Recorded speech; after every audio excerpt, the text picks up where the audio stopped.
Hi, I'm Trey Ritchie. Today we'll be talking about the effects that texting and driving can do to you or someone you know. Many people don't really see texting and driving as that big of a deal, as they just see it as, trying to get back to that person or something, but they don't realize that that split second or those 2 seconds that they're looking at their phone, they can cause a huge accident and maybe even take someone's life or injure them. Everyone always talks about drunk driving and how it's very irresponsible and how people shouldn't do it. But did you know that the National Highway Traffic Safety Administration concluded that texting and driving is 6 times more dangerous than intoxicated driving? Another study shown by the NHTSA showed that texting and driving reacts 23% slower than them also. And this is pretty much saying that, say, you pull out in a median, or you're getting ready to pull in a median, and you're kind of looking at your phone. You might be kind of going forward, and you don't even know it, and then you're just going to kind of, when that situation happens, since you're going to be sober, you're going to be pretty much just panicking throughout that whole time. Texting and driving has also took the world over and needs to be checked out immediately. CDC.gov has found that 2,000 people have died over this incident, and over 400,000 people were injured because of this.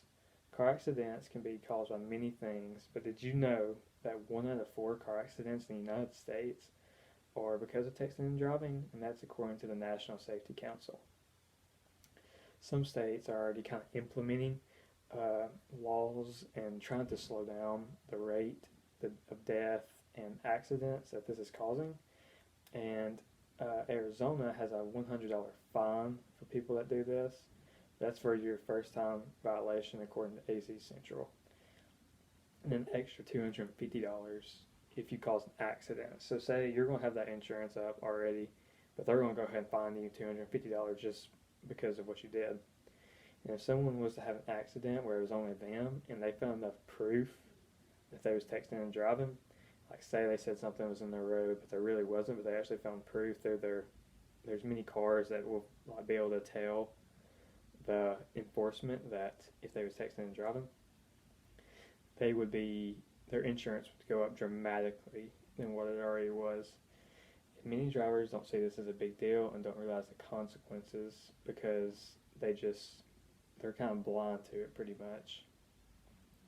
And by recognizing this, they will more focus on the road than they kind of on their phone, which is very ridiculous to already say, because everybody already says that the phone, like this generation's already, like the cellular devices, already taken over the world in a bad way. This is even, worse because it's actually taking lives. It's not just an addictive thing that people can't get off of.